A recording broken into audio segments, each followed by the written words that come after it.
오동현 TV, 서울의 소리, SMG TV, 법률닷컴 TV 시청자 여러분 반갑습니다. 정치 법률 시사 대표 방송 정법시대 그 첫 번째 막을 올립니다. 안녕하십니까? 저는 공동으로 진행을 맡은 법률닷컴 대표 추광규입니다. 앞으로 정법시대를 이끌 공동 진행자 두 분이 자신을 좀 소개하겠습니다. 네, 전 서울의 소리 법조팀장 정대택입니다. 안녕하세요. 네, 안녕하십니까. 저도 공동 진행을 맡은 검사를 검사하는 변호사 모임 대표를 맡고 있는 오동현 변호사입니다. 그럼 먼저 이 정법시대가 무슨 뜻인지 우리 오동현 변호사님 설명 부탁 좀 드리겠습니다.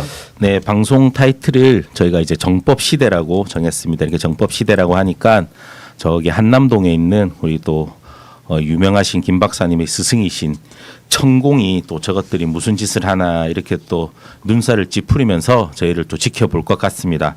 아니면 뭐 도끼 눈을 뜨고 또 방송을 시청하면서 저희의 첫 번째 또 시청자가 되지 않을까 또 이런 생각도 합니다. 네, 정법시대 한자로는 네, 정사정, 법법 그리고 대시, 대신할 대자를 쓰는 정법시대는 천공의 정법시대와는 완전히 결을 달리하는 방송입니다. 정치 법률 시사를 대표하는 그런 방송을 뜻한다고 할 수 있습니다. 네. 우리 그러면 정 회장님, 정 팀장님이 이 정법시대의 특징이 또 어떤 게 있나 좀 설명 좀 부탁드리겠습니다. 정법시대 저는 법자가 삼수변에 갈것자 그 합쳐진 법이라는 것이요. 난 법 하면은 무시무시한 것이고 뭐 어려운 것 같은데 이게 보통 사람이 살아가는데 상식을 이렇게 모여놓은 거 아닙니까? 네. 뽑아서 그래서 물이 흐르는 대로 가야 된다는데 지금 대한민국 법은 그냥 그 판사 맘대로 검사 맘대로 그러니까 제 사건에 누가 그랬어요. 검사는 물이 아래서 위로 흐르듯 수사해서 기소하고 판사는 해가 서쪽에서 떠서 동쪽으로 뜬다고 판결한다. 이게 지금 대한민국 현실 같아요. 그래서 정법 시대를 통해서 이런 것들 좀 바로 잡아줬으면 하는 마음입니다. 네, 좋으신 말씀입니다. 자, 그러면은 이제 본격적인 이제 일부 막을 올릴 텐데요. 죄송합니다.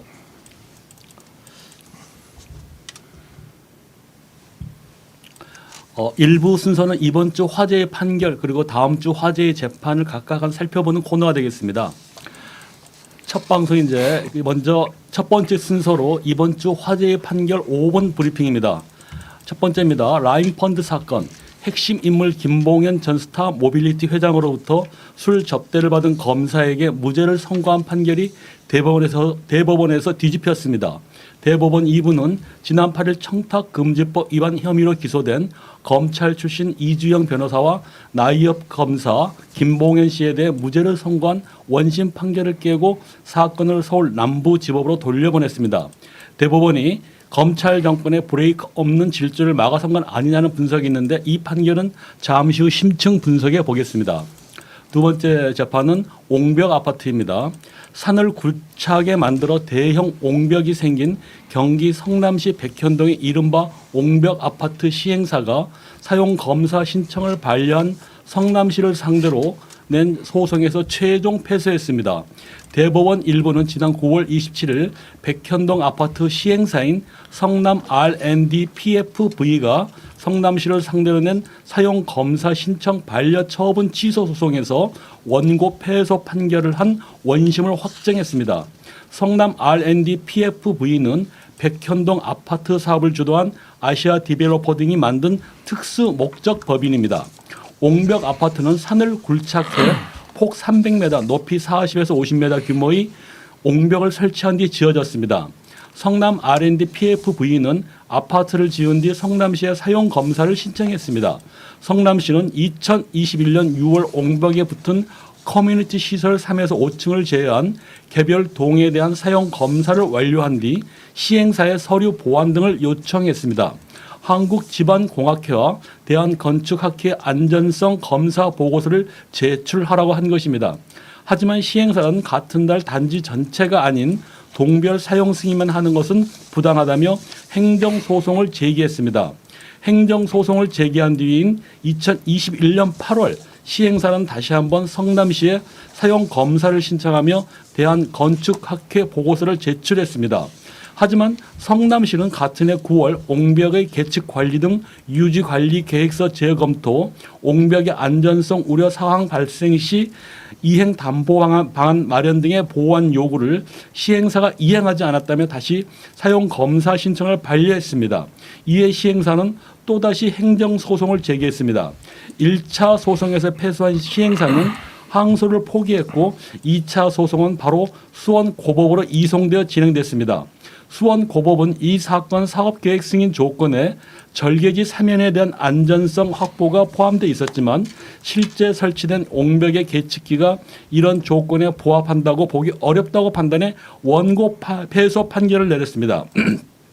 이와 관련 대법원 일부는 이 사건 처분의 처분 사유에는 이 사건 공동주택이 사업계획 승인의 내용에 따라 완공되었다고 인정할 수 없다는 것이 포함되어 있음을 전제로 이 사건 공동주택은 사업계획 승인의 내용이 된 조치계획에서 정한 계측 관리 사항 및 이행 담보 방안과 관련하여 사업계획 승인의 내용에 따라 완공되지 않았으므로 사용검사 신청 반려 처분이 적법하다고 본 원심의 판단이 정당하다고 봐 원심의 상고를 기획하여 원심 판결을 확정하였습니다. 이 판결은 현재 이재명 대표가 재판을 받고 있는 배임 혐의 재판에도 영향을 미칠 것으로 보입니다. 즉 한국식품연구원이 있었던 해당 부지를 종상향한 이유는 당시 공공기관 이전을 추진했던 박근혜 정부 국토교통부의 압력 때문이라고 주장해 왔기 때문입니다. 이재명 대표의 주장에 무게를 싣는 판결이라는 분석이 나옵니다. 세 번째 판결입니다. 박경기 아산시장 선거법 사건입니다. 2년 전 지방선거에서 상대 후보에 관한 허위 사실을 유포한 혐의로 당선 무효형이 지난 8일 확정됐습니다. 박 시장의 낙마로 아산시정은 당분간 혼란이 불가피하게 됐고 내년 4월 시장 재선거가 치러지게 됐습니다. 오늘 10월 16일 재보선에 이어 내년 4월에도 보궐선거가 치러지는 것입니다. 공소법과 관련 진혜원 검사는 페이스북에 올린 글을 통해 우리나라는 검사와 법관들이 민주주의를 전복할 수 있는 규정을 선거법에 두고 있다면서 재판에 배심자가 없기 때문에 유일무이한 시민 민주주의 통로는 선거밖에 없는데 선거마저도 관료들이 뒤엎을 수 있게 만든 것이라 지적한 바 있습니다. 즉 누가 싫으면 뭐라도 엮어 기소해 놓을 수 있고 당선 무효형을 선고받기 싫으면 몇 억을 주더라도 전관을 고용해서 법을 돈으로 살 수 있도록 해놓음으로써 법조인들에게 민주주의를 무시할수록 돈을 벌 수 있도록 인센티브를 주는 구조라는 것입니다. 진혜원 검사는 대안으로 어떤 사람이 어떤 범죄로 어떤 형을 선고받았는지 공개하고 피선고권은 그대로 유지하는 내용으로 법률을 개정하되 현재 진행 중인 재판에서부터 적용되도록 부칙의 적용 시점을 정하는 것이라고 설명했습니다. 즉 시민들이 당선인의 자격과 관련되는 범죄 혐의에 대해 직접 투표를 통해 배심원 역할을 할 수 있도록 하자고 주장한 것입니다. 진 검사는 지금은 민주주의 요체인 선거 결과를 법조인들이 전복할 수 있게 되어 있고 악화가 양화를 몰아내듯 사익주의자들이 공익주의자들을 수사와 재판으로 몰아낼 수 있도록 되어 있으며 그 과정에서 시민들이 판단할 여지를 남겨두지 않고 있다고 강조했습니다.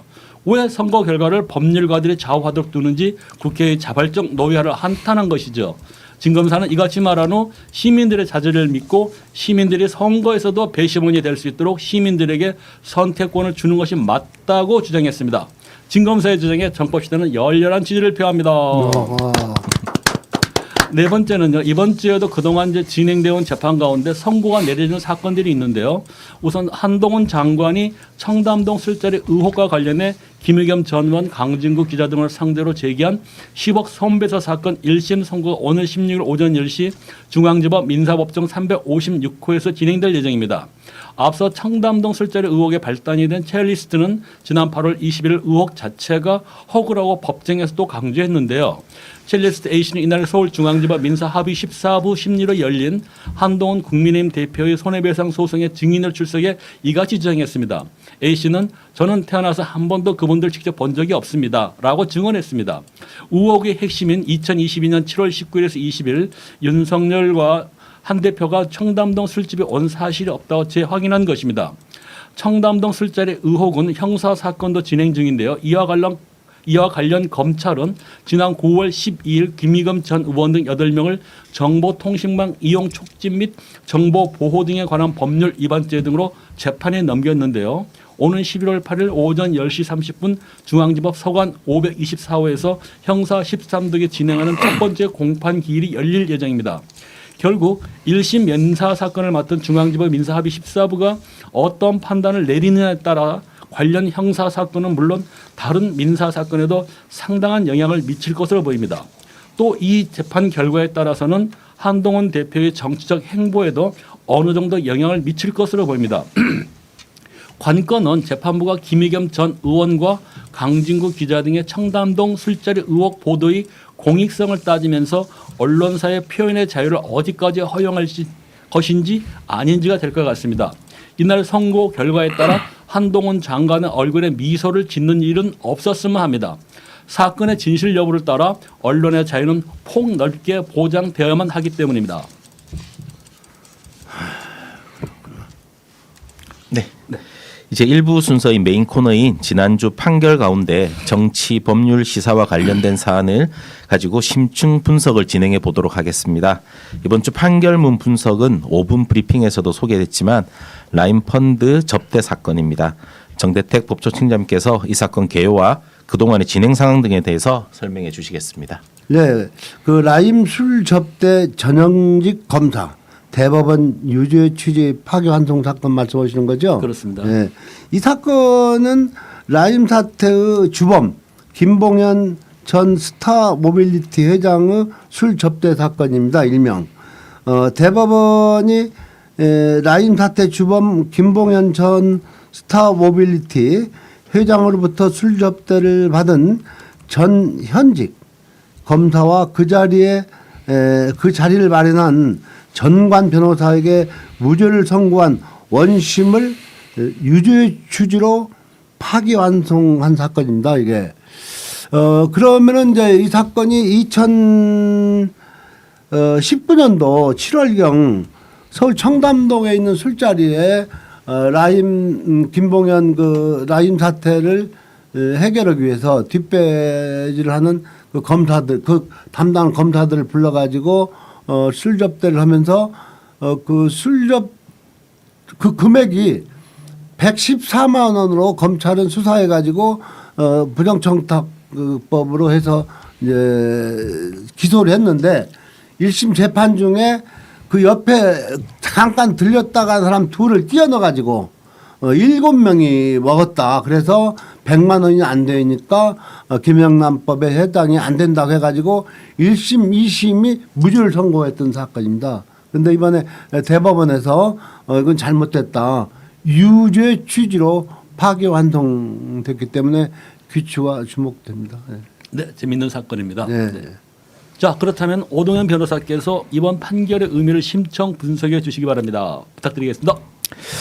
네, 이번 그 대법원에서 이제 그 파기환송 선고를 했는데 상당히 뭐 대법원의 판결 자체에 대해서는 당연히 바람직한 판결이라고 보고 있습니다. 이 사건과 관련해서 많은 짤들도 나오고 뭐 검사 불기소 세트라는 그 웃지 못할 그런 짤들도 많이 퍼지고 하지 않았습니까? 당연히 지금 이 대법원 판결에서는 그 접대 비용을 계산하는 부분에 있어서 검찰의 계산식이 잘못됐기 때문에 제대로 된 그 접대 비용을 계산을 해서 다시 재판을 하라는 취지로 다시 파기환송을 한 거고요. 지금 검찰의 논리대로라고 하면은 일단 접대 비용에서 그 당시에 있었던 5명을 나누고 그리고 또 그 임모 검사, 이모 검사가 중간에 먼저 자리를 벗어났기 때문에 그 자리를 벗어나고 난 이후의 비용들은 또 그 임모 검사와 이모 검사는 제외하고 그리고 5명 있는 중간에 옆방에 있던 뭐 청와대 모 행정관이 또 합석을 했기 때문에 그 6명 그분 또 어느 정도 일정 그 접대 비용을 부담하고 그렇게 해서 90몇만 원이라는 좀 웃지 못할 그런 계산을 한 것 같습니다. 그리고 이제 모 검사 같은 경우에는 이제 100만 원이 초과해서 이제 김봉현과 그 이제 이주영 변호사와 그 나모 검사는 이제 그 기소를 한 그런 상황이었습니다. 그렇지만 지금 대법원의 판결은 당연히 뭐 그 파기환송해서 다시 계산하라는 거는 바람직한 부분이고 저희가 환영을 합니다. 그렇지만 문제는 대법원에서는 지금 김영란법 위반에 대해서만 판단을 한 겁니다. 할 수밖에 없었던 게 검찰에서 일단은 뇌물수수와 관련된 부분에 있어서는 직무 관련성이 없다. 뭐 이런 취지로 해서 기소 자체를 하지 않았습니다. 우리 형사소송법은 뭐 검사가 기소 독점주의를 하고 있고 또 불고불리의 원칙에 따라서 검사가 기소하지 않은 그런 범죄 혐의에 대해서는 법원에서 전혀 판결을 할 수가 없기 때문에 뇌물수수에 대해서는 전혀 판결을 하지 않았고 오직 그 김영란법 위반에 대해서만 100만 원 이상 수수를 했는지에 대해서만 판단을 한 부분이 상당히 이 검찰의 어떤 부당하고 불법적으로 위법한 그런 어떤 너무나 광범위한 그런 어떤 권한에 의해 가지고 좀 봐주기식 그런 수사가 진행되지 않았나 이런 아쉬운 점이 있습니다.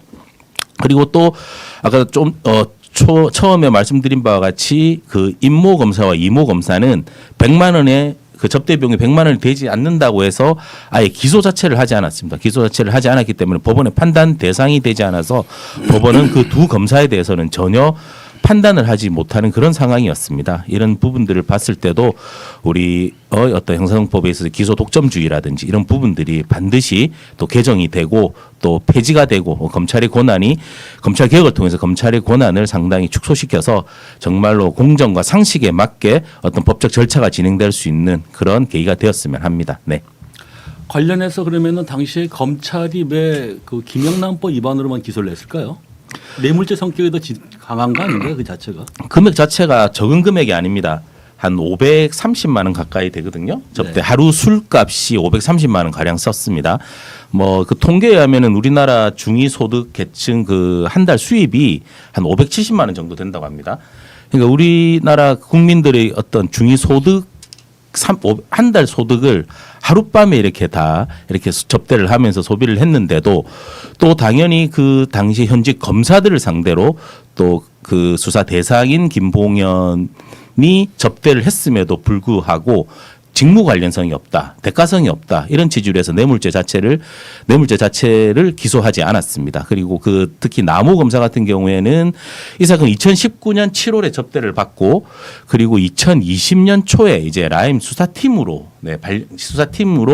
들어가서 수사를 담당을 했는데도 불구하고 시간적인 차이가 있었기 때문에 직무 관련성이 없다는 그런 어떤 일반 국민들이 전혀 이해할 수 없는 그런 논리로 검찰에서는 어떤 면죄부를 씌워준 것 같습니다. 그렇기 때문에 이 지금 현재 뇌물수수와 관련해서는 지금 최근에 그 김건희 여사 사건 또 명품 수수백 관련된 부분도 문제가 되고 있지만 직무 관련성이라는 것 자체가 어떻게 보면은 그 검찰이 너무 자기들의 입맛에 맞게 기소를 하든지 불기소를 하든지 선택적으로 이게 기소 여부를 선택하는 데 있어서 너무 검찰에게 큰 그런 추상적인 그런 부분들로 해서 좀 큰 권한을 주는 것 같습니다. 누가 보더라도 이런 상당한 한 달 우리 국민들의 중위계층의 한 달 소득에 해당하는 금액을 하룻밤에 접대비로 사용을 했는데 이게 직무 관련성이 없다?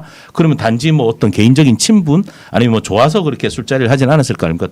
그 김봉현과 그 검사들과의 관계에 있어서 당연히 뭔가 바라고 검사들이 그런 권한을 가지고 있고 수사에 관련해서 그런 무소불위의 권한을 행사하기 때문에 당연히 접대를 했을 건데 그럼에도 불구하고 직무 관련성이 없다는 것은 전혀 일반 국민들의 법 감정에 맞지 않고 일반 국민들 이 부분에 대해서는 전혀 납득을 하지 못하고 있는 그런 상황이라고 생각합니다. 네. 그러니까 그 사건이 있을 때 검사가 이제 검사 기소하면서 그나마도 청탁금지법으로 해서 114만 원으로 계산해서 기소를 했는데 재판 과정에서 이제 그 피고인의 주장을 받아들여 가지고 93만 원이 된 것이죠. 네네 맞습니다. 네. 그러니까 그 아까 말씀드린 바와 같이 임모 검사, 이모 검사 같은 경우에는 그 술자리 중간에 이제 자리를 떠났기 때문에 그 둘은 일단은 그 이후의 비용에 대해서는 접대를 받지 않았다고 해가지고 100만 원 이하다 해서 기소를 하지 않았고 그 남호 검사 같은 경우에는 총 한 100만 원이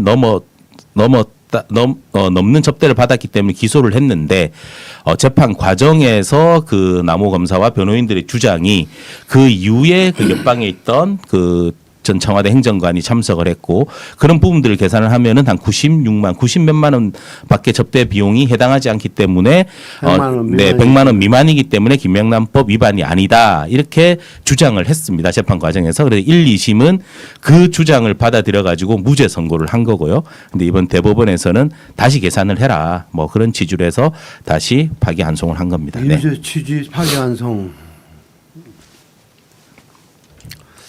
하여튼 세상이 그때 떠들썩했었어요. 관련해서 당시에 그러면은 김봉현 씨는 이런 검사 접대를 통해 가지고 어떤 뭐 이익이 봤다는 게 어떤 나온 게 있나? 아니면 어떻게 되나요?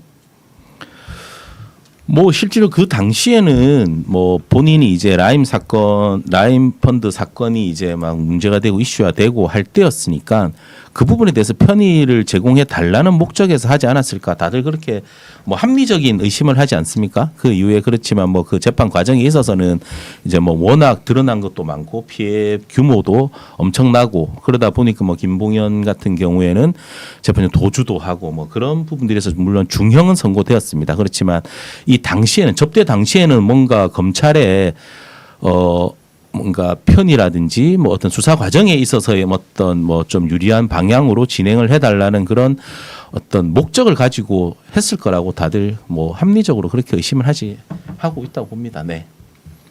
이게 그러면 이제 파기환송이 됐는데 그러면 그게 어떻게 진행될 거라고 예상되는 게 부분이 있을까요?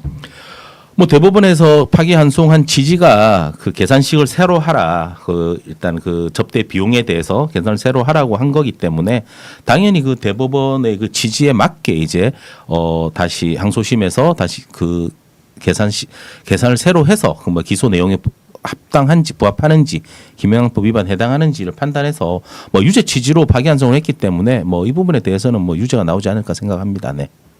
그러니까 당시에 이제 1심에서 무죄를 선고했던 게 예를 들어서 전체 술값을 포함한 게 아니라 이용 접객원들 그 이제 아가씨들 그 비용하고 밴드 비용을 제외해가지고 술값을 안분하거든요. 네. 그건 문제가 없었을까요? 그러니까 그 부분이 그 아까 말씀드린 그 임모 검사, 이모 검사 기소되지 않은 그 네. 검사들에 대해서는 자리를 뜨고 나서 밴드를 부르고 뭐 그렇게 했다고 해서 금액 자체를 100만 원 이하로 해서 기소하지 않은 부분인 거고 그 이후에 이제 남아 있었던 김봉현과 그 이중 변호사와 그 나 검사 같은 경우에는 그 세 명을 이제 이렇게 안분을 하다 보니까 114만 원 정도 해당해서 네 기소를 한 걸로 그렇게 네 보입니다. 네. 자 그러면 우리 정대택 팀장님께서는 지금 이제 숱하게 많은 이제 검찰과 싸움을 하고 있는데 그런 관련 그 검사들의 행태와 이들의 형태는 어떻게 좀 비교를 한번 해볼 수 있을까요? 그러니까 그 당시에 김봉현은 세상을 떠들썩하게 했었잖아요. 나임 사태로 피해자도 많고. 근데 제가 알기로는 그때 김봉현이가 구속됐다 보석으로 나와가지고 그 완전히 그 법조 브로커들 이제 브로커 이제 현직 검사 정관을 이용해 가지고 사건을 조작하던 시점 아니에요. 그래서 아까 말씀드린 김봉현은 엄청난 특혜를 받았다고 봐야죠. 보고 그 과정에서 현직에 있는 검사가 그 술접대를 받으면서 남부지검에 있는 사건을 조작해 준 거 아니에요. 엄청난 사건이죠. 그러니까 지금 대법원에서도 지금 이제 판결을 보게 되면은 구체적 판단 내용을 보게 되면 이런 내용이 나오거든요. D는 이제 아마 이게 나이역 같은데 김봉현 같은데 다른 호실에서 자산 운용사 수혜사 대응 방안을 논의 중이었고 피고인 1이 누구냐면은 이게 이제 김봉현의 지시나 권유에 따라 이 사건 술자리에 잠시 머무른 것에 불과하므로 독립적으로 이제 향을 제공받았다거나 그 임모 변호 검사 같은데요. 피고인들과 함께 향을 소비했다고 평가하기 어렵다고 봤었거든요. 자 그렇다면은 사실상 검사들이 당시에 그 술집에서 수사 대응 방안을 노린한 그런 자리가 됐다는 얘기인데 이런 부분은 좀 문제가 그 더 직무 관련성이 더 크지 않을까요? 이것은 빙산의 일각이죠. 지금 그 나타난 것도 축소원해서 수사해서 기소한 했다고 보고요. 그럼 그때 이제 저기 자꾸 이제 그 뭐 정치판 4.4.5 파동처럼 그걸 뭐 나누기 해가지고 숫자로 뭐 어쨌든 뭐 114만 원으로 기소를 했는데 그나마도 재판 과정에서 옆에 있던 사람 둘이 왔다 갔다 하고 7으로 나눠가지고 93만 원으로 해서 무죄를 줬는데 이번 대법원에서는 어쨌든 유죄 취지 파기환송이 내려왔으니까 이 사람들은 분명히 어떤 방법으로든지 유죄를 받을 겁니다. 받을 것이고 아까 다른 검사들 예를 비교했는데 저는 이렇게 생각해요. 우리 변호사님도 계시지만 형사 사건이나 민사 사건이나 보면은 상대방 상대성이 있잖아요. 서로 양쪽이 다 백이 없고 돈도 없으면은 법대로 판결해요. 되게 99% 100% 해요. 근데 한쪽에 이제 이제 뭐 제 말을 꼭 표현하려고 해서가 아니라 제 사건 같은 경우에 상대방이 현직 검사가 붙고 현직 판사가 붙고 하면 그럼 100% 정관예우로 기울어지는데 오늘 정법 시대니까 저는 이 얘기를 꼭 한번 하고 넘어가겠어요.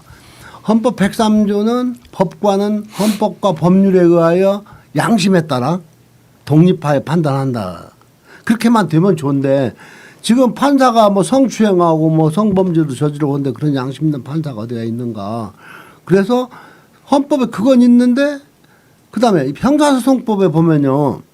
형사재판은 증거재판주의 아니에요 변호사님? 네네. 307조는 그런데 형사소송법 308조는 모든 증거의 증명력은 법관의 자유심증에 의한다. 이게 바로 자유심증주의인데요.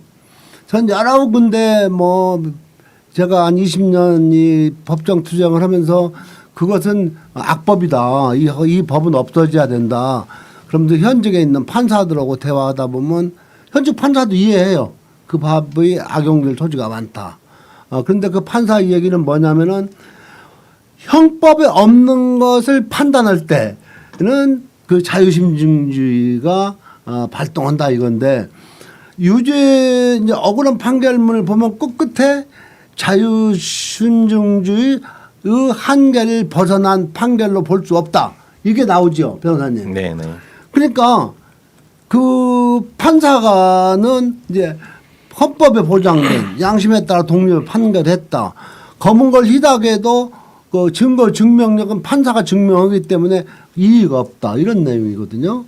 변호사님 하여튼 이번에 저기 나중에 변호사님이 국회에 진출하기까지 너무 기다리기 어려우니까 누구 현직에 있는 변호사 그 법조인 잡고 해가지고 308조 한번 저기 폐기하든지 뭐 그걸 좀 그 개정을 하든지 해야 될 것 같아요. 네, 한번 확인해 보겠습니다. 네. 자 그러면 이게 지금 라임 펀드 사건이 어떤 이번 판결이 어떤 검찰 조직의 어떤 접대를 받는 관행에 어떤 경종을 울릴 거라고 보십니까? 어떻게 생각하십니까? 이거 어떤 의미가 있을까 이번 판결이 만약에 대법원 판결이 좀 파기환송이 됐기 때문에 검사들이 이제 스타하게 사실 많은 이제 그런 어떤 접대를 받는 걸로 좀 우리가 알고 좀 보여지는데 이게 어떤 그런 경종을 울릴까요? 아니면 또 걔들은 그대로 진행할까요? 제가 얘기할까요? 네. 우리나라에 제가 알고는 제가 기억하는 사법파동은 의정부 법원에서 일어나요. 의정부 현직에 있던 판사가 나와가지고 의정부에 있는 모든 거의 저 변론을 맡아가지고 룸사롱에서 검사 판사 앉아가지고 검사는 구형 얼마 하고 판사 얼마 한다. 이런 게 비일비재했어요. 그래서 그걸 거쳐오면서 많이 좋아졌고 그나마 이제 부산에 이제 범죄예방위원하고 뭐 어느 무슨 뭐 스폰서 검사님 뭐 이런 걸 해서 하여튼 진보되어 왔는데 지금 저 정대택이 사건만 봐봐요. 그 사건 민사 사건은 약정은 불변이다. 정대택한테 이길 수 없다. 하니까 이제 윤석열 처가 최윤수 딸 윤석열 처가 검사 권력을 부적절한 관계를 맺고 검사 권력을 이용해서 흰 백지에 도장이 보인다. 그 대검에다 없는 허위의 문서를 감정하고 해가지고 조작질 하잖아요. 거기서 이제 또 그것도 안 되니까 법무사가 마침 자수하니까 그 다음 권력을 찾아간 게 윤석열인데 그쪽으로 넘어가면 이 얘기가 길어지니까 하여튼 지금 검사는 스스로 지금 검사로 있다가 나온 이성윤 같은 사람 봐봐요. 같은 동기 윤석열한테 너 이 새끼 죽고 싶나 했다고 하잖아요.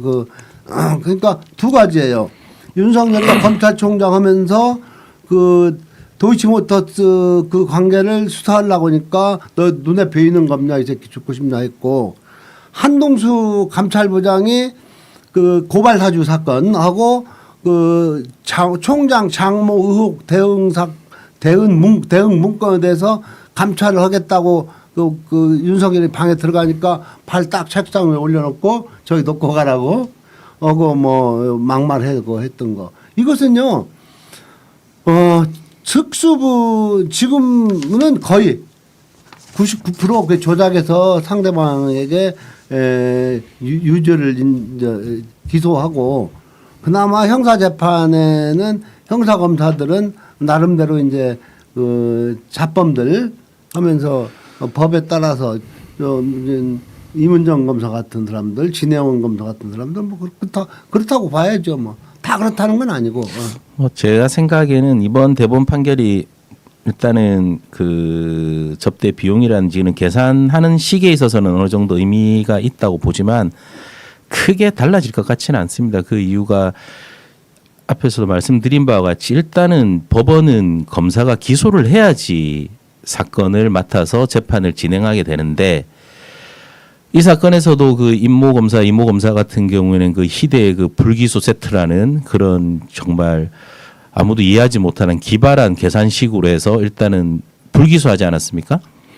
또 만약 검사들이 접대를 받았을 때 검사뿐만 아니라 누구든 뭐 접대를 받았을 때 그 계산식을 또 어떻게 검찰에서 또 기발한 또 뭔가 면죄부를 주기 위해서 만들어 가지고 뭐 불기소해 버리면 법원이 어떻게 판단할 수가 없습니다. 법원이 재판을 할 수도 없는 부분인 거고 그리고 앞에서도 말씀드린 바와 같이 누가 보더라도 이렇게 상당한 금액을 하룻밤에 접대비를 사용했는데도 뇌물에 해당하지 않는다. 이게 검찰의 논리잖아요. 그렇다고 하면 검찰에서는 뭐 동일한 사건에 있어서도 직무 관련성이 없다. 대가성이 없다. 그래서 뇌물죄가 적용될 수 없다. 뇌물죄 불기소하고 그리고 뭐 김영란법 같은 경우에는 어떻게 해서든 뭐 100만 원 이하로 만들면 되잖아요.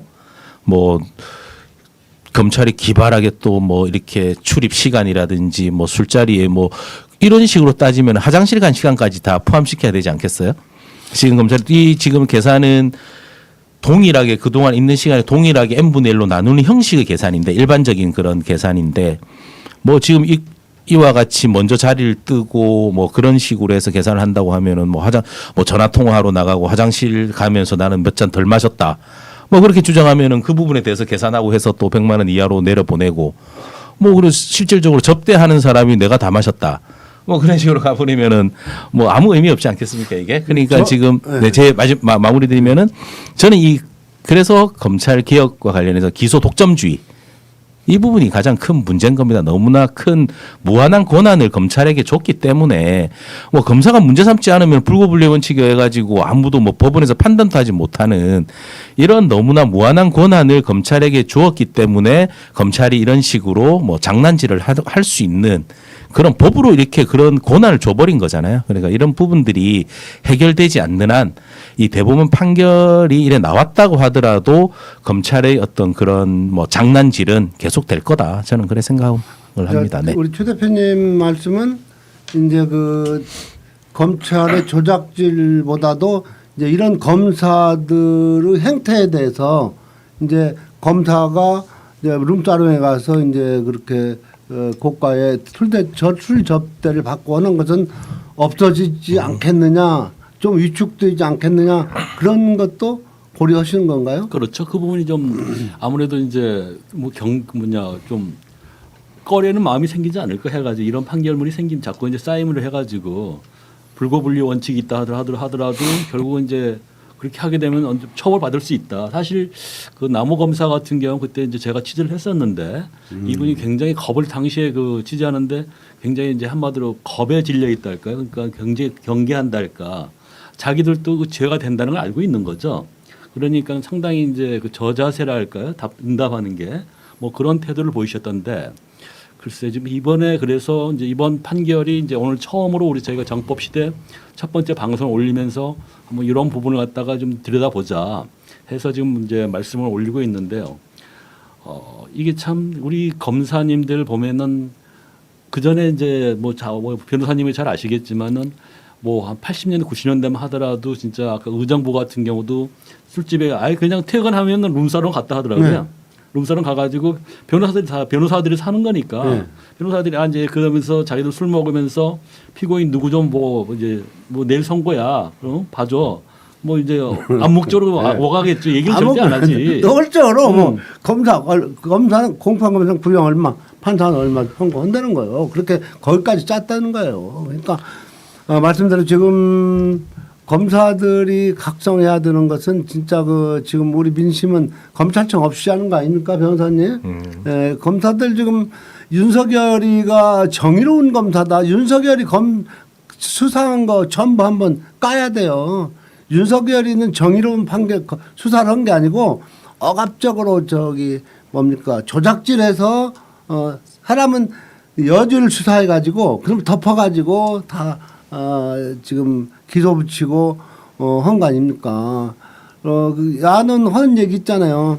아무리 너희들이 잘났냐 털면 털린다. 털어서 검사는 한번 기소 붙이면은 법원에 가서 무죄 받을 때까지 너는 돈 잃고 시간 보내고 무죄 받을 때까지 너는 죽는다 그런 얘기 아닙니까? 지금 판검사들 하는 얘기는 그거예요. 제 재판도 판검사들이 일반 국민을 볼 때 너희들이 아무리 소리치고 법원 앞에 와서 만장을 들고 여기저기 진정을 내더라도 너희들 돈 떨어지고 힘 떨어지면 그만둔다. 그런 생각을 갖고 이런 피고인이나 그 민원인을 대하는 거예요. 그러니까 이거 지금 아까 이제 라임 사건은 이것도 한 걸음 더 들어가려면은 그 공소장도 한번 입수해보고 1심 판결문도 한번 입수해보고 그다음에 이제 대법원 파기환송 판결문도 입수해가지고 이제 같이 보면은 더 이제 분석할 수 있겠지만 지금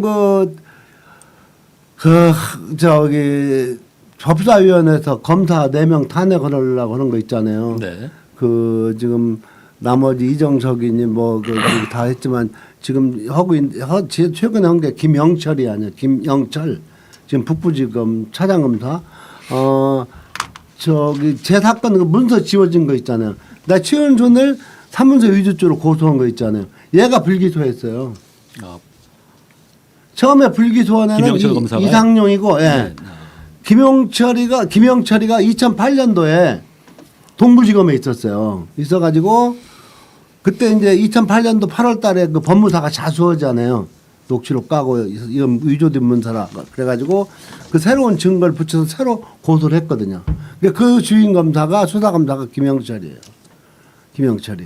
그래서 저도 이제 이 서울의 소리에서 김영철에 대해서 여러 번 방송도 하고 너희 방송 보고 있냐 하고 했는데 그 검사는 사람이 아니에요. 사람이 아니에요. 사람. 내가 겪어본 검사는 사람이 아니에요. 우리 검사님들이 기간이 간질간질하겠습니다.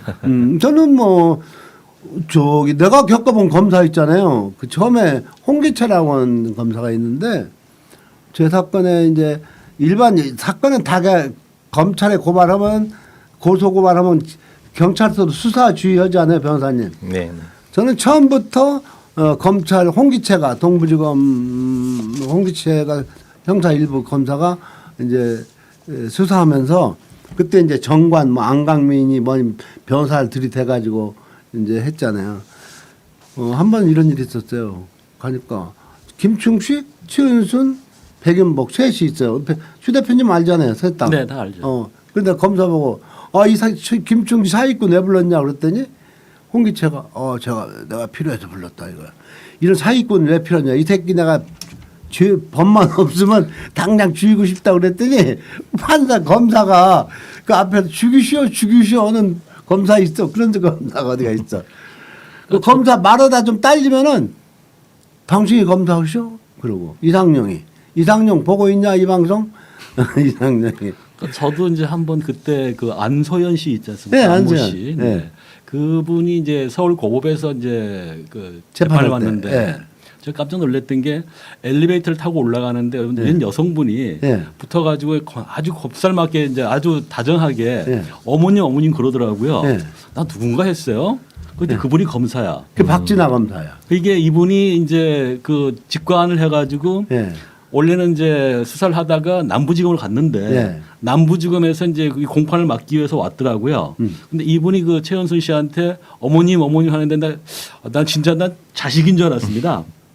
자, 이런 식으로 이제 검사님들의 어떤 그런 행태들이 보이는데 대표님, 네. 님자 붙이지 맙시다. 네. 님자 공부하면 자, 하여간 이번 사건을 계기로 우리 검사들이 좀 좀 각성을 해서 좀 더 투명하게 이 일을 처리했으면 좋겠습니다. 말씀이 나왔으니까 박진아 검사가 누구냐면은 이제 치은순하고 그 치은순의 그 동업자 도촌동 사건 아니에요. 네, 그렇습니다.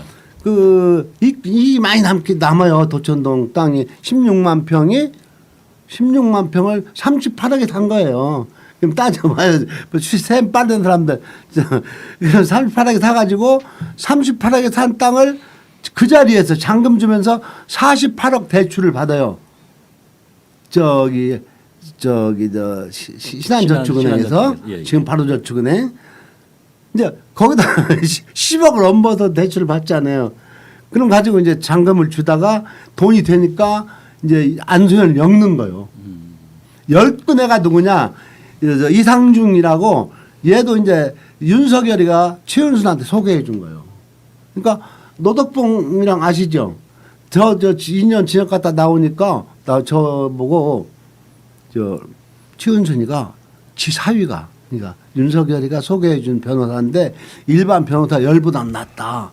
그게 그 이상중이가 관련자들을 여기 전국 빌딩에서 불러다가 조작을 해서 고소를 시켜요. 이 사건 이것도 그 민주당 의원들 이것도 본부장 비리에 포함해 가지고 국정 특검해야 돼요. 이상중이가 그 관련자들을 불러다가 그 안수현을 모함하는 고소장을 작성해서 그러니까 추 대표님 방청원 그 재판에서도 강모 씨라고 난 고소 안 하려고 했는데 시켰다고 해요. 법정에서. 그러면서 그 사람 보고 당신이 최은순을 고소해야 되는데 안 했냐고 했잖아요. 판사가. 이런 사건이에요. 그래서 검사는 정말로 수사권을 뺏어야 되고 검찰청을 없이고 기소청으로 해서 해야 대한민국이 정말로 오늘 뭐 노벨 문학상도 이제 수상은 선진국이 됐는데 그 검찰은 아프리카 수준의 검사들. 그래도 대부분의 검사들은 이제 네. 형사부나 공판부 검사들은 열심히 일하십니다. 그러다 인정하는 거고요. 다만 이제 문제가 되는 어떤 소수의 정치 검사들 그리고 뭐 청탁을 받고 이렇게 술 접대를 받고 이런 사건에 개입하는 검사들이 문제인 거죠. 네. 자, 그러면 여기까지 정법시대 1부 순서를 마치고 쉬었다가 잠시 후 2부 순서 이슈인 코너에는 지난 10월 2일 박상용 검사 탄핵 청문회에서 이화영 전 경기부지사의 변호를 맡고 있으면서 증인으로 출석한 바 있는 김강민 변호사를 모시고 말씀 들어보는 시간을 갖도록 하겠습니다. 네.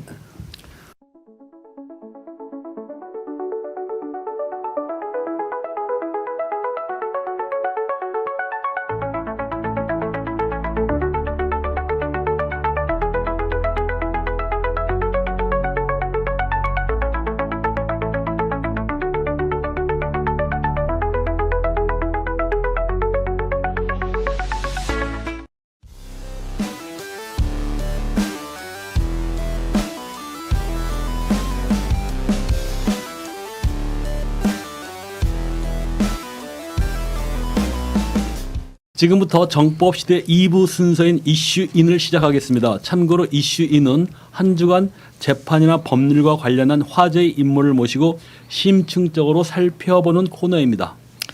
네, 먼저 이슈인 코너에 나오신 김광민 변호사님 자기소개 부탁드립니다. 예, 안녕하세요. 김광민입니다. 반갑습니다. 출연에 감사드리고요. 그날 그 10월 2일 날 보니까 우리 김 변호사님 페북 글을 보니까 그래 나한테도 넥타이와 구두가 있었다. 오늘만은 전투 복장으로 라고 적으면서 넥타이를 맨 모습과 정장 구두를 신은 모습을 올리면서까지 각오를 단단히 다지셨던 것 같은데 그날 청문회 출석하시면서 어떤 마음가짐이었나요? 예, 우선 뭐 제가 변호사긴 한데 돌팔이 변호사라 법원에 갈 때 넥타이나 구두를 잘 안 합니다. 잘 안 해서 그날 청문회 때도 노타이로 가려고 했었는데 그날 이제 국힘당 의원들의 뭐 강력한 공격이 좀 예상돼서 외모라도 좀 진중하게 보이고자 해서 이제 타이도 메고 구두도 신고 갔었고요. 그 청문회는 막상 갔더니 국힘당 의원님들이 좀 공부를 안 해오셨더라고요. 공부를 안 해오신 건지 아니면 꼬투리 잡을 만한 사항이 없을 정도로 팩트가 깔끔한 건지. 그래서 사실상 뭐 그렇게 공격은 많지 않았고요. 그리고 이제 박상용 검사가 나왔어야 되는데 박상용 검사가 안 나와버리는 바람에 사실상 이화영 전 부지사님 단독 청문회 비슷하게 됐고 지금까지는 이화영의 목소리가 실질적으로 밖으로 전달된 적이 없었습니다. 항상 이 변호인들 통해서 간접적으로 전달됐었는데 그날 처음으로 이화영의 목소리가 직접 국민들에게 전달됐다라는 것에 있어 상당히 큰 의미가 있는 청문회였다고 생각합니다. 네, 상당히 결연한 각오셨던 것 같습니다. 네, 본격적인 일문일답에 들어가기 전에 지난 2일 박상용 검사 탄핵 청문회에서 나온 국민의힘 주진우 의원의 질문과 이화영 전 부지사의 답변을 보도록 하겠습니다. 절대 말씀하시면 안 됩니다. 이재명 지사의 재판을 도와줬다. 김성태 회장이 만약에 이걸 생으로 지어내서 거짓 폭로를 한다라고 하면 그것을 왜 두려워합니까? 저 녹취를 틀려면 전부 다 트세요. 저렇게 부분만 짜집게 해가지고 꼭 검찰이 하는 행태처럼 하시네. 이화영 전 경기부지사와 변호인들은 대북 송금 조작 사건은 희대의 검찰 수사 조작 사건이라고 주장하고 계시는데 그 부분에 대해서 김강윤 변호사님 설명 좀 부탁드리겠습니다. 우선은 대북 송금이라는 게요. 경기도가 구체적으로는 이화영 부지사가 북한 김성애에게 내가 너희들에게 스마트팜을 지어주겠다라고 약속하고 그 약속을 지키지 않으니까 거기에 대해서 김성태라는 희대의 의리남이 갑자기 나타나서 왜 우리 화영이 형한테 화를 내냐? 그깟 스마트팜 비용 내가 대신 내겠다라고 해서 500만 불을 그냥 줬다라는 것 하나 하고 그 다음에는 그 방북에 목숨을 걸고 방북의 모든 인생을 건 이재명이라는 경기도 지사가 너무 북한에 가고 싶어서 안달이 났는데 북한에서 초대를 안 해주니까 김성태가 또 갑자기 나타나서 이재명과 사전 논의도 없이 아무런 교감도 없이 야 내가 돈 좀 줄 테니까 이재명 좀 초청해줘 해서 300만 불을 줬다라는 이런 스토리의 사건인데요. 네.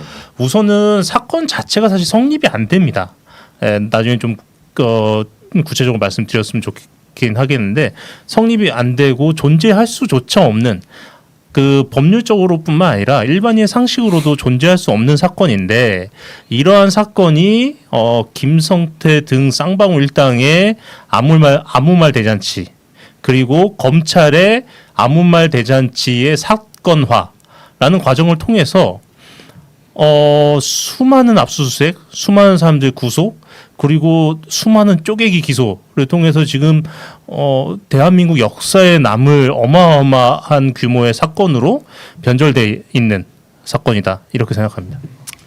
네, 설주환 변호사가 지난 8일 TV조선 유튜브 강펀치에 출연해서 이화영 전 경기도 부지사가 대북 송금 쌍방울 대납 사건 관련해서 이재명 당시 도지사에게 보고했다 이렇게 진술했다고 주장하는데 이에 대해서 한번 설명해 주시겠습니까? 우선은 설주환 변호사는 이렇게 말할 수 있는 경험이 없습니다. 무슨 말씀을 드리려고 하는 거냐면요. 설주환 지금 문제가 되는 이화영 부지사가 이재명 당시 도지사에게 보고를 했다. 라는 이 진술이 나온 거는 23년 6월 달입니다. 네. 6월 한 달 동안 9차례 정도의 진술을 받게 되는데 그때 나온 거고 특히나 구체적인 보고를 했다는 구체적인 진술은 6월 말경에 진술이 돼요. 네. 근데 설주환 변호사는 6월 그러니까 이 회유 압박에 의한 거짓 진술이라고 주장하는 네. 해당 진술이 이루어진 게 6월 7일경부터 시작을 하는데 그때 1회 조서 한번 참여를 했고 6월 12일 날 바로 사임을 했습니다. 네. 그러니까 이화영 부지사가 이재명 당시 지사에게 보고했다라는 내용을 주로 진술한 피신이 이루어진 시점에는 설주환 변호사는 이화영 변호인이 아니었어요. 아니었고 네. 검찰의 조사 동석도 그 당시에는 안 했고요. 그럼에도 불구하고 6월 초에 한 번 동석한 것. 그 이전에는 동석했지만 그 이전에는 허위 진술하기 전이었고 허위 진술할 당시에는 딱 한 번 조사 입회한 걸 가지고 마치 자신이 다 아는 것처럼 나와서 분명히 보고했다라고 네. 주장을 하니까 그럴 만한 경험적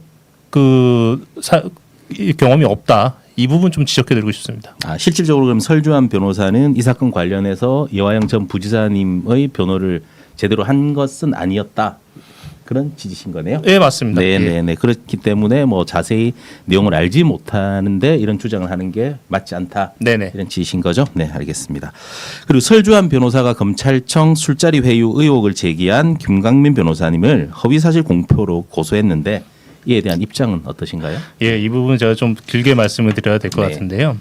이화영 부지사의 주장은 이렇습니다. 이 부분 관련해서는 이화영 부지사가 상당히 자세하게 글로 설명해 놓은 자료도 하나 있고요. 또 하나는 당시 관련 정황, 그러니까 설주환 변호사가 이러이러했다라는 정황을 그 당시에 일반인 접겨놓은 그 지인에게 이야기한 녹취록도 있어요. 네. 이 부분은 그 구치소에 녹음한 거를 저희가 확보를 했고 내용인즉 뭐냐면 수사하는 과정에서 설주환 변호사가 구체적으로는 이제 수원지검인데 수원지검에서 더 구체적으로 얘기하면 주로 송민경 검사하고 논의를 하면서 본인에게 허위 진술을 강요했다라는 거예요. 네. 그 방식은 뭐냐면 그 설주환 변호사 그 당시에는 그 이후에는 민주당을 탈당했지만 그 당시에는 민주당 법률위원회 부위원장이었습니다. 네. 그래서 내가 지금 민주당에서 보내서 왔고 특히나 이재명 대표실의 보좌관하고도 긴밀히 소통을 한다. 네네. 이재명 대표실의 입장은 당신이 이재명에게 이 정도 보고했다라는 정도의 진술을 해라 하고 너는 빠져나가라. 그럼 나머지는 이재명 측 변호인이 나머지는 반박해서 방어를 하겠다. 네. 네, 이런 내용이에요. 그래서 네. 이 부분에 대해서 이화영 부지사가 믿을 수가 없으니까 그리고 특히나 그 안에 구속된 있는 상황에서 설주환 변호사의 그 주장이 팩트인지 알 수 있는 네네. 방법도 없잖아요. 그래서 이제 여러 가지 방법으로 알려고 노력했는데 그 잘 소통도 안 되고 그런 과정 속에서 이화영 부지사가 설주환 변호사가 요구하는 대로 이재명 관련해서 진술해라라고 네. 요구하는 대로 진술하지 않으니까 거기 관련해서 나중에는 아예 종이에 진술 내용을 적어와서 주면서 이렇게 진술해라. 네. 라고 압박까지 했다라는 겁니다. 네. 네, 그렇게 했고 그렇게 하면도 이하영 부지사가 끝까지 진술을 안 하니까 나중에는 아예 대놓고 화를 내고 압박을 넣고 그렇게 네. 하다가 6월 초순경에 이제 진술을 시작하자마자 사임서를 내고 나가버렸다는 네. 이런 취지의 이야기고요. 제가 네. 이 이야기 듣고 이 이야기를 왜 공개하게 됐냐면 소위 말하는 연어술 파티 네. 이게 한참 이슈화 됐을 때 지금 이번에 설주환 변호사가 TV조선에서 나가서 인터뷰한 거와 비슷하게 또다시 보수 언론과 접촉을 해서 내가 당시 그 이화영의 변호인이었는데 네. 당시에 뭐 진술 회유 압박 이런 거 전혀 없었고 연어술 파티 이런 것도 전혀 없었다. 네. 내가 다 봤다.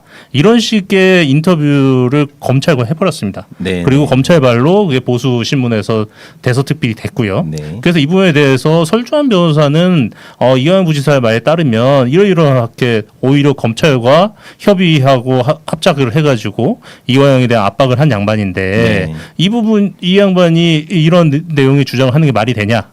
그거 신뢰할 수 없다. 이런 취지의 발언을 했고요. 그 발언에 대해서 자신이 명예훼손됐다라고 저를 고소를 했고 네. 이 고소건에서 짧게 좀 말씀을 더 네네. 드리면 이 건이 수원 남부경찰서에 네. 접수가 됐습니다. 그래서 수원 남부경찰서에 저를 이제 조사하겠다고 했는데 저 같은 경우는 이 사건은 이제 사실상 수원지검이 연관된 사건이잖아요. 네. 수원지검이 연관된 사건이기 때문에 수원지검 관할에서는 내가 조사받을 수 없다. 네. 제 주거지 또는 사무실 주소가 부천이기 때문에 부천을 이송해달라라고 네. 요청을 했고 수원 남부서에서는 그럴 수 없다. 해가지고 지금 거의 뭐 1년 가까이 제가 조사 거부하고 있는 네. 그런 상황입니다.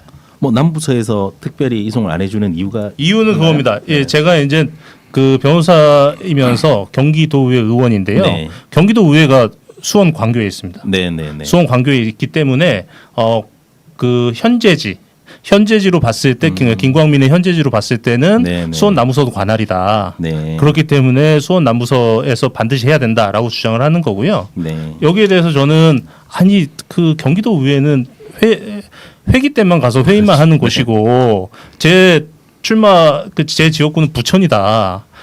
그럼 당연히 부천으로 보내줘야지 왜 그 경기도 의회가 있다라고 수원 남부서에 하냐? 그러면 네. 경기도 의원 156명은 전부 다 수원 남부서에서 조사를 해야 되냐? 이렇게 뭐 서로 핑퐁을 하고 있습니다. 뭔가 정치적인 목적이 좀 보이네요. 네, 보통. 저도 그렇게 네. 생각하기 때문에 네, 그리고 네. 수원 남부서에서 본인들 말로는 우리는 객관적으로 하겠다라고 하는데 100번 양보해서 수원 남부서가 객관적으로 한다고 하더라도 네. 송치하면 수원지검으로 송치될 거잖아요. 네, 네. 근데 이 사건을 수원지검이 설주환 변호사와 함께 문제를 발생시켰다라고 이야기했고 그게 사유로 돼서 고소당한 사건을 수원지검에서 수사를 한다는 네. 건 전 도저히 받아들일 수 없는 일이죠. 네, 네, 네. 그럼 한 가지만 더 제가 여쭤보겠습니다. 그럼 설주환 변호사가 그 이화영 전 부지사에게 그런 식으로 이렇게 진술을 강요하고 하면 특별한 그런 계기가 있나요? 경위가? 그거는 이제 뭐 이게 여러 가지 추정되는 네, 네, 네. 부분들은 있는데요. 그 부분은 이제 그 당시하고 그 당시 직후와 그 이후에 설주환 변호사의 뭐 정치적 행보를 보면 좀 네. 누구든 이해하실 수 있을 네, 겁니다. 네, 그래서 네, 그 부분은 제가 굳이 이 자리에서 네, 네, 네. 말씀 좀 안 드리겠습니다. 예. 네, 알겠습니다. 자, 그럼 국힘 법률자문위원장인 주진우 의원이 지난 2일 국회 법사위의 박상용 검사 탄핵소추 조사 청문회에서 이화영 전 부지사와 김영태 변호사의 녹취록을 공개했습니다. 이후 이재명 대표, 이화영 전 부지사 그리고 김성태 전 쌍방울 회장을 뇌물공여, 정치자금법 위반, 청탁금지법 위반 혐의로 형사 고발까지 했습니다. 이 전 부지사는 녹취록이 이제 짜깁기다 이렇게 반박을 했는데 이에 대한 변호사의 입장은 어떠십니까? 정말 당황스러운 일이고요. 그 녹취에 대해서 우선 좀 말씀을 드려야 될 것 같아요. 그 녹취는 23년 7월 12일 날 수원구치소에서 김형태 변호사에 의해서 녹음된 녹취인 거고요. 그 김형태 변호사가 이제 접견을 가서 녹음을 한 건데 그 접견이 이루어진 배경이 있습니다. 네. 6월 말에 이제 최종적으로 이화영 부지사가 몇 날, 몇 월, 며칠, 몇 시 어디서 이재명 지사에게 대북송금 관련된 보고를 했다라는 허위 진술을 하게 돼요. 네. 허위 진술을 하고 나서 이화영 부지사 입장에서 어떤 상황이었었냐면 일단은 이 진술은 했고 그러면 여기에 대해서 어쨌든 민주당에서 대응을 해야 되는데 민주당에서 대응을 제대로 못하는 것 같다라는 느낌이 또 들고 네, 네. 일단 일이 커졌다 뭐 이런 여러 가지 불안 속에서 그 당시 가장 신뢰할 수 있었던 김명태 변호사에게 접견을 요구를 합니다. 네. 요청을 해서 김명태 변호사가 오고 김명태 변호사한테 이제 내가 검찰의 회유 압박을 통해서 이렇게 진술을 해버렸어요라고 이야기하는 네. 내용이에요. 네. 내용인데 그때는 우선 뭐 한 두세 가지 정도를 고려를 해야 되는데 첫 번째는 김성태 쌍방울 전 회장이 아무 말 대잔치를 해버렸고 네. 아무 말 대잔치 중에 뭐 이런 것도 있습니다. 이재명 지사의 선거법 위반 사건 대법원에서 최종 무죄가 났던 사건인데 이 사건 관련해서 내가 이재명의 무죄를 받기 위해서 뭐 대법관한테 몇 억을 줬니 네, 네. 1심 판사한테 몇 억을 줬니 이런 얘기를 막 해버려요. 네. 말도 안 되는 소리인데 이화영 입장에서는 김성태가 말도 안 되는 소리를 해도 검찰이 이건 맞아라고 하고 수사를 해서 들어가면 사실로 둔갑해버리는 모습들을 봐왔거든요. 네. 봐왔기 때문에 이게 너무 무서운 거예요. 김성태의 저 아무 말 대잔치가 또 어떻게 사건화돼서 네, 이재명 민주당 자신을 어떻게 공격할지. 그러니까 이게 너무 무서운 상황이 하나 있었고 또 하나는 이미 본인의 의지와 달리 이제 사실이 아닌 진술을 해버렸고 그 진술은 이재명 대표에게 불리한 진술이었고 네. 그 상황 속에서 김영태 변호사한테 내가 왜 이런 진술을 할 수밖에 없었는지 좀 핑계를 좀 대야 되는 상황이었습니다. 네, 네. 그래서 이런 얘기가 나오는 거예요. 뭐 김성태가 이런 얘기도 하고요. 뭐 대법원에 로비도 했다고 하고 광장이라는 조직에 돈도 냈다고 하고 막 그런데요. 저는 이 상황이 너무 무서워요. 솔직히 두렵습니다. 이 얘기는 그렇기 때문에 제가 어쩔 수 없이 허위 진술했어요라고 얘기를 하는 건데 네. 이 얘기의 핵심은 그 앞단에 있는 검찰과 김성태가 나를 이러이러하게 회유 압박을 했습니다. 협박을 했습니다. 이 부분인데 네. 이 부분 다 자르고 네. 거기에 대해서 김성태가 이랬대요. 두려워요. 이 부분만 잘라서 네. 이야기를 해버린 거예요. 네. 예, 그래서 우선은 짜집기 문제. 예, 이 부분은 그동안에 수원지검이 사건을 왜곡시켜왔던 모습과 똑같은 모습을 주진우 네. 의원이 국회에서 했다. 이 부분이 네. 하나가 있고요. 네. 또 하나는 그 녹취 파일의 출처입니다. 네. 네. 이게 어떻게 되는 거냐면 저희가 이제 그 9월 25일 경에 이화영 변호인단이 법원에 제출한 파일입니다. 네. 제출할 때 저희도 많은 고민을 했는데요. 그러니까 주진우 의원이 짜집기 한 그 부분은 덜어내고 편집을 해서 제출할까 이런 고민도 했었는데 네네. 어쨌든 사건 자료는 공정하게 우리가 검찰이 하는 짓을 할 수는 없다. 전부 내자 해서 냈고 낸 취지는 이렇습니다. 7월 12일이라는 일자가 중요한데요. 뭐냐면 검찰은 지금까지 계속 해온 얘기는 이화영의 그 왜곡된 진술 이게 팩트고 네. 이게 팩트고 여기에 대한 양심 선언이 가짜다. 네. 거짓 양심 선언을 한 이유는 이화영의 배우자와 민주당 관계자들의 회유 압박에 의한 거다라고 주장을 해왔는데 네. 검찰 스스로 주장하는 그 이화영 배우자와 민주당의 회유 압박은 7월 12일 기준으로 훨씬 후입니다. 네. 그 저희 주장은 7월 12일 그러니까 검찰이 민주당이 접근했다고 얘기하기 훨씬 전에 이미 이화영은 검찰의 회유 압박을 토로하고 있었다. 네. 그러니까 이화영의 양심 선언이 팩트다. 이걸 주장하기 위해서 법원에 제출한 거고요. 네. 그렇다고 하면 법원에 제출된 서류가 그 당시에 이제 그 저희 공범관계에 있는 방용철 쌍방울 부회장도 네. 공범관계에 있는데 그쪽에서는 열람 등사하기 전이었습니다. 네. 전이었기 때문에 이 서류를 갖고 있는 사람은 저 김영태 변호사 네. 그리고 제가 오마이뉴스와 인터넷 유튜버 빨간 아재에 네. 제공을 했어요. 네. 이렇게 네 군데 그다음에 법원 마지막으로 검찰 이게 6 네. 주체밖에 이 파일을 갖고 있지 않을 텐데 네. 이거를 주진우 의원이 틀었다고 하면 검찰에서 제공했을 가능성이 상당히 크다. 네, 네. 예. 그리고 검찰에서 제공한 파일을 짜집기를 해서 네. 그 국감 청문회 자리에 틀었다라는 것은 거의 이거는 국회의원이 아니라 네. 검찰의 대리인 노릇을 했다. 네. 이러한 문제점이 있는 거죠. 네. 그러면은 변호사님은 이제 이 사건이 이재명 대표 죽이기를 한 조작 수사라는 판단하고 계시는 건지. 네네. 그러니까 저희가 볼 때는 사실 이제 이화영 부지사가 지금 이재명 대표로 가는 그 선을 막아선 어떤 방벽 역할을 하고 있다고 보고 있거든요.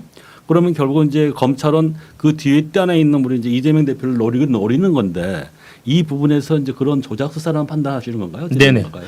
조작 수사라는 판단을 하고요. 제가 이제 서두에 이 사건은 법리적인 문제가 아니라 상식으로 생각해도 존재할 수 없는 사건이라고 말씀드렸는데 그 이유가 뭐냐면 이화영이라는 사람은 경기도 평화부지사였는데 이분의 이제 커리어를 살펴보면 대북 전문가입니다. 17대 국회의원을 했었는데 네. 그때도 대북 문제에 대해서 핵심적인 역할을 했고 그 이후에도 쭉 대북 관련된 활동들을 해온 사람이에요. 대한민국에 몇 안 되는 대북 전문가인데 자 스마트팜 그 스마트팜이 북한에 건설되거나 혹은 북한의 스마트팜 비용을 지급하기 위해서는 유엔에게 그 제재 면제를 받아야 됩니다. 그렇기 때문에 네. 이 부분은 이화영이 모를 수가 없어요. 그러니까 100번 양보해서 이화영이 북한에 가서 야 내가 스마트팜 적어줄게 혹은 스마트팜 비용을 줄게 라고 이야기를 했다고 하더라도 이거는 전제는 대북 면제가 깔려 있는 겁니다. 유엔 제재가 면제되면 건건히 면제 신청을 해서 면제를 네. 받을 수도 있고 못 받을 수도 있는데 유엔 제재가 면제가 되면 내가 이걸 해줄게. 요게 전제가 되는 거예요. 그런 사실도 없지만 100번 양보해서 그렇게 얘기했다고 하더라도 근데 검찰 얘기는 이화영이 오늘 얘기했고 한 달 후에 김성애가 아니 스마트팜 돈 준다고 해놓고는 왜 안 줘? 라고 난리를 쳐서 김성태가 야 우리 화영이 형 욕하지 마. 내가 줄게. 이랬다는 거예요. 네. 예. 대북제재 면제 시도도 없었고 그거 대북제재 면제가 한 달만 되는 것도 아니고요. 예. 그렇기 때문에 이거는 대북 사업에 대해서 아주 기초적인 지식만 있다라고 하더라도 이건 존재할 수 없는 프레임이라는 걸 알 수가 있습니다. 두 번째는 이 부분은 이 사실을 너무 잘 알고 있기 때문에 나중에 이 포인트를 가지고 내가 지금 허위 진술을 한다 하더라도 나중에 이 포인트로 사실관계를 바로잡을 수 있을 거다라고 생각을 해서 요 함정을 파놓고 허위 진술을 한 부분이긴 한데요. 뭐냐면 방북 비용 이재명 지사의 방북 비용 300만 불입니다. 네. 이 내용은 뭐냐면 북한이라는 집단 그러니까 검찰은 당시에 이제 북한이라는 집단은 그냥 말 그대로 상식이랑 일도 없는 무슨 그 괴물들이 모여 사는 그런 집단이라고 생각을 하고 있었던 걸로 보여요. 하지만 뭐 북한이라는 집단도 나름대로 통치 체제가 있고 어떠한 통치 논리에 따라서 운영되는 국가입니다. 그 국가가 한국과 지난 오랜 기간 동안 수많은 뭐 정상회담도 했고 여러 가지 방북이 있었잖아요. 이렇게 방북을 하면서 쌓여온 로직이 있습니다. 그 로직은 뭐냐면 정상회담. 네. 정상회담의 경우는 북한에서 비용을 지불한다. 그리고 정상회담이 아닐 경우는 방북자 측에서 비용을 지불한다. 네. 그런데 그 비용 지불은 후불로 한다. 예를 들면 경기도지사가 방북을 했으면 방북해서 발생한 비용도 있을 거 아닙니까? 네. 안에 교통수단도 있을 거고 그때 리오남이 얘기했다는 건 뭐 헬기도 띄워야 되고 벤츠도 동원해야 되고 하니까 돈이 많이 든다 이랬다는데 헬기 뜨고 벤츠 동원되고 뭐 최고급 숙소에서 숙박을 하고 했다고 하면 그 모든 비용은 경기도 측에서 지불하는 건 맞지만 후불로 됩니다. 네. 나중에 정산서가 날라오고 그럼 그 정산서에 따라서 경기도가 나중에 후불로 지급을 하는 거예요. 근데 리호남이 김성태한테 야 이재명 지사 방북하려면 헬기도 띄워야 되고 벤츠도 있어야 되고 최고급 호텔도 묵어야 되고 문재인 대통령이 했던 것 이상으로 우리가 의존해 줘야 되는데 그러려면 한 500만 불 들어. 그러니까 김성태가 좀 깎아줘 해서 300만 불을 했다는 거예요. 네. 이거는 그동안의 남북 관례에 따르면 있을 수가 없는 일입니다. 네, 예. 어떤 식으로 의전할지를 사전 협의는 가능하되 의전이 끝나고 나면 거기에 따른 정산서가 넘어오고 정산에다가 돈을 주는 거예요. 그러니까 검찰과 김성태가 야 이재명 방북 비용으로 300만 불 줬잖아. 너도 이거 알고 있었지라고 얘기했을 때 이화영 부지사는 그냥 웃긴 거예요. 그 상황이. 네. 말도 안 되는 상황이고 그러면 야 이 정도는 내가 오케이 인정해도 나중에 그 북한과 남한의 관례를 들어서 반박하면 충분히 네. 반박이 가능할 거다라고 네. 생각해서 반박을 보류해놓고 인정을 한 거고요. 이런 내용을 봤을 때 이 모든 내용은 상식적으로 성립할 수가 없는 내용이다. 그럼에도 불구하고 검찰이 김성태를 동원해서 이러한 그림을 그려놓고 이화영을 잡아넣어서 회유 압박을 했던 거는 결국 이걸 통해서 최종적으로는 이재명을 공격하기 위한 네. 기획이었다 이렇게 생각하는 거죠. 네. 그럼 만약에 그 김성태 회장 같은 경우에 그게 자기가 그 검찰이 이렇게 봐주지 않았다면은 형량이 어느 정도 나왔을 것 같습니까? 김성태 회장은요 형량의 문제가 아닙니다. 무슨 얘기냐면 김성태 회장이 실질적으로 북한에 돈을 주긴 준 것 같아요.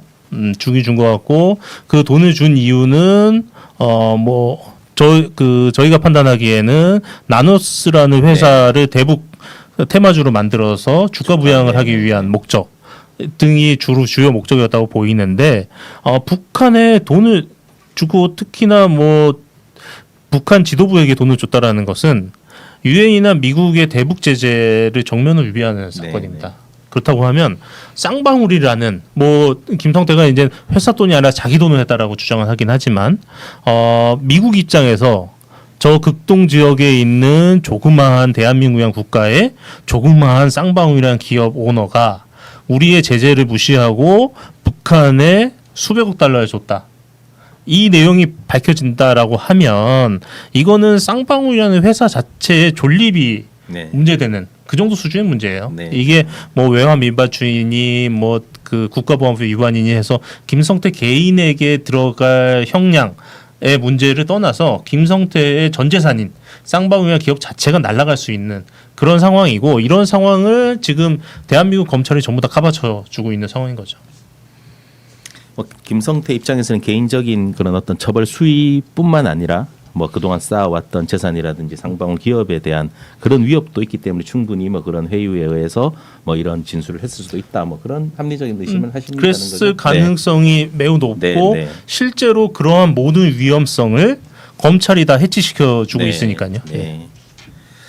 알겠습니다. 네. 그리고 지금 현재 이화영 전 경기부지사 수원고등법원에서 항소심 진행 중이죠. 네, 맞습니다. 네, 지금 항소심은 지금 어떻게 진행되고 있습니까, 지금? 항소심 관련해서 지금 한 몇 시간 전에 네, 네. 몇 시간 전에 좀 뭐 저에게 있어서 매우 충격적인 네. 뭐 소식이 하나 전해졌는데요.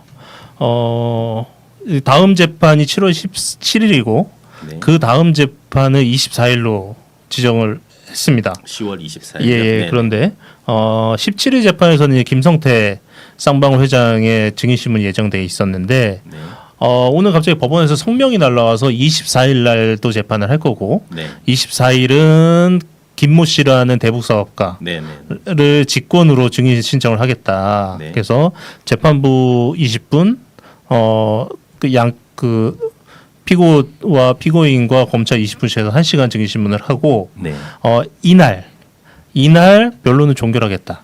그러니 항소심 재판을 마무리하겠다. 예, 그러니까 24일 날 10월 24일 날 얼마 안 남았죠. 네, 네. 종결할 테니 최후 변론도 준비해라. 네. 라는 성명이 왔어요. 네, 그래서 저는 이렇게 그 결심 공판이 재판정에서 뭐 지정되는 게 아니라 성명을 통해서 지정되는 것도 매우 이례적이고 네.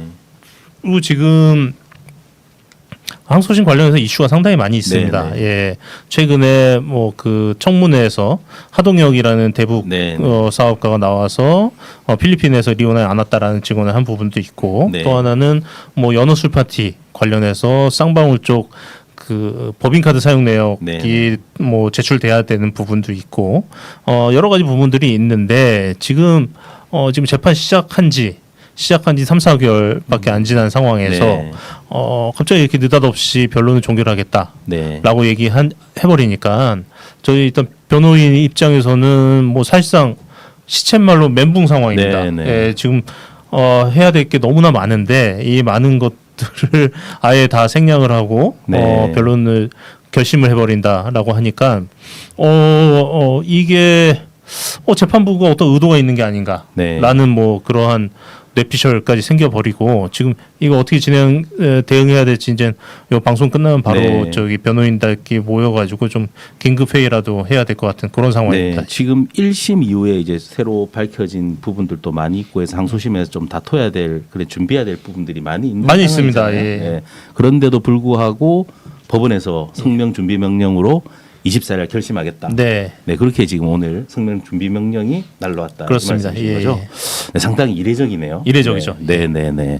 뭔가 재판을 빨리 마무리하려고 하는 그런 의도가 좀 보이는 것 같은데. 예, 예. 네, 네. 그러면 항소심에서 뭐 이제 원심하고 달리 뭐 새롭게 밝혀진 내용 같은 게 있나 어떻게 됐나 모르겠습니다. 여러 가지 있습니다. 여러 가지 있고요. 뭐 간략하게 몇 가지 말씀드리면 우선은 뭐 요즘 언론에서 많이 이슈가 됐었던 19년 7월 필리핀 대회에 리오남이 왔었냐 안 왔었냐 이 부분이 있고요. 사실 리오남의 존재 여부는 그냥 단지 리오남이라는 사람이 그 자리에 있었냐 없었냐의 문제가 아니에요. 이 부분은 이재명의 방북 비용 300만 불. 요 논의가 그 자리에서 리오남과 김성태 사이에서 진행됐다라는 네. 거거든요. 그래서 그날 그 자리에 리오남이 없었다라고 하면 그 이재명의 방북 비용 300만 불은 그냥 통째로 날아갑니다. 그렇기 때문에 너무나 중요한 사안이고 네. 관련해서 리오남이 있지 않았다라는 여러 가지 간접 증거들이 상당히 많이 나왔고요. 뭐 예를 들면 국정원 문건이 됐든 경기도 문건이 됐든 아주 많은 부분에서 나왔고 아까도 말씀드렸듯이 청문회에서 최초로 지금까지는 간접 증거였다고 하면 청문회에서 최초로 하동혁이라는 대북 사업가가 당시 자리에 자기가 있었고 리오남의 얼굴을 내가 알기 때문에 찾아봤고 네. 송명철이 리오남이 왔냐고 물어까지 봤다라는 직접적인 증거까지 나왔습니다. 네. 그래서 이 부분에 대해서 반드시 법원에서 다시 한번 네. 현출이 돼야 되는데 이 부분도 지금 현출이 안 되고 있는 상황이고 북한에 줬다라고 하는 돈들 해당 돈들이 다 맞춰보면 금액이 좀 다르다. 빠지는 부분이 상당히 크다. 이런 또 새로운 주장과 근거들도 나왔고요. 이렇게 여러 가지로 봤을 때 지금 항소심에서 다퉈야 할 부분이 상당히 많습니다. 네, 네. 많이 있고 아마 지금 항소심 법원은 이화영 부지사의 구속 기간이 이제 12월까지이기 때문에 구속 기간 전에 무조건 재판을 끝내겠다라는 그러한 취지인 것 같은데요. 네. 사실 구속 기간이라는 것은 그 사람을 잡아놓을 수 있는 기간이지 네, 네. 그 기간 내에 그러니까 이화영을 잡아놓을 수 있는 기간 내에 재판은 무조건 다 끝내라. 이런 내용은 아니거든요. 맞습니다. 네, 네. 기간이 지나면 그 다음부터는 구속되지 않은 상태에서 재판을 진행하면 되는 건데 이게 너무나 이제 12월 안에 그러니까 10월 뭐 24일 날 재판 종결하고 한 달 정도 판결문 써서 12월에 선고를 하겠다라는 네. 취지로 보입니다. 네. 보기 때문에 이 부분은 지금 특히나 이 사건 같은 경우는 뭐 대한민국에 있어서 그 대한민국 향후 미래에 있어서 너무 중요한 사건인데 네. 이렇게 중요한 사건을 이렇게 뭐 번개불에 콩고 먹듯이 후다닥 하겠다라고 하는 것은 도저히 납득하기 좀 어려운 일이죠. 네, 보통 일반적으로도 뭐 구속 기간이 뭐 만기가 되어 간다고 하더라도 뭐 추가로 재판 중에 뭐 증인 신문이라든지 뭐 증인 신청 등이 할 게 많으면은 뭐 보석 상태에서도 계속해서 실체 진실을 밝히기 위해서 하지 않습니까? 예, 맞습니다. 근데 이렇게 중요한 사건을 구속 기간이 있다는 이유로 이렇게 빨리 마무리하려고 한다는 게 상당히 좀 이례적이고 네. 그리고 사실 한 가지 네. 더 말씀을 드리면 이제는 뭐 대북 송금 사건에서 이 사건의 공범은 아니지만 사실상 이게 핵심적인 당사자인 안부수 회장이 있지 네, 않습니까? 네. 안부수 회장은 항소 그 보석 상태에서 지금 재판을 받고 있어요. 네. 구속됐다가 그렇다고 하면 이광 부지사도 당연히 보석 네, 상태에서 재판을 장기적으로 쭉 끌고 나가서 구체적으로 자세히 살펴보고 재판을 해도 되는 건데 네. 지금 유독 이화영 사건만 관련해서 지금 김성태, 방영철, 안부수 전부 다 그 네, 네. 보석으로 나와 있는 상황입니다. 그래서 관련 핵심 당사자는 전부 다 보석을 풀어주고 보석 상태에서 여유 있게 재판하고 있는데 이화영 부지사에 대해서만 이렇게 구속 상태에서 반드시 재판을 끝내겠다라고 고집 부리는 것이 좀 이해할 수 없죠. 예. 네, 그렇습니다. 네. 네, 그럼 마지막 순서로 우리 또 이화영 전 경기부지사님을 많은 분들이 응원하고 계신데, 네, 응원하기 위해서 또 어떻게 하면 되는지 그리고 시청자분들께 좀 하고 싶은 말씀 있으면 좀 해주시기 바랍니다. 우선은 제가 지난해 8월부터 재판에 들어왔으니까요. 지금 1년이 좀 넘는 기간인데 사실은 지난해 8월을 생각을 해보면 지금 이 상황은 정말 천지개벽할 상황이었습니다. 지난해 8월은 그 누구도 이화영이라는 사람에 대해서 관심을 가져주지 않았고 언론에서 이화영에 대해서 제2의 유동규다. 네. 이재명에 있어서 가장 큰 리스크다라고 이렇게 얘기를 했고 뭐 민주당 관계자들, 민주당 지지자들 포함해서 그 누구도 이화영에 대해서 응원조차 하지 않고 관심조차 주지 않았습니다. 근데 이제 이화영의 진심이 알려지고 양심 선언하고 이분이 어떤 과정 속에서 허위 진술하게 됐는지가 알려지면서 이제 지금은 아주 많은 분들이 이화영을 응원하고 지지해주고 있죠. 네. 그리고 이러한 이화영에 대한 응원과 지지 그리고 관심이 저는 법원과 검찰에게도 상당한 부담이 될 거라고 생각을 합니다. 그래서 이 사건은 특히나 검찰이 마음대로 날뛰게 놔둬서는 해결될 수 없는 사건이기 때문에 검찰에 대한 견제를 위해서라도 이화영에 대해서 국민들이 계속 관심을 가져주셔야 된다라고 생각을 하고 있고요. 또 하나는 그 오랜 재판 그리고 쪼개기 기소. 지금 현재 이화영 부지사가 사건이 3개입니다. 네. 같은 기간에 조사한 사건인데 이걸 다 쪼개기 기소를 해가지고 사건이 3개나 돼서 3가지 사건이 진행되고 있어요. 3가지 사건이 진행되면서 뭐 변호사 비용도 그렇고 생활비도 그렇고 해서 사모님이 상당히 큰 경제적 어려움을 겪고 있습니다. 그래서 사모님에게 좀 후원도 해주셨으면 좋겠고 저랑 같이 변호하셨던 김해철 변호사가 쓴 나는 고발한다라는 책도 있습니다. 예, 저는 저자가 아니라서 저한테는 인쇄는 안 들어오는데 이 책도 많이 사서 읽어주셔야 도움이 될 것 같고요. 무엇보다도 말씀드렸듯이 끝까지 관심 가지시고 응원 주셔야 이화영 부지사도 그렇고 저희 변호인단도 그렇고 힘내서 싸울 수 있을 것 같습니다. 예. 네.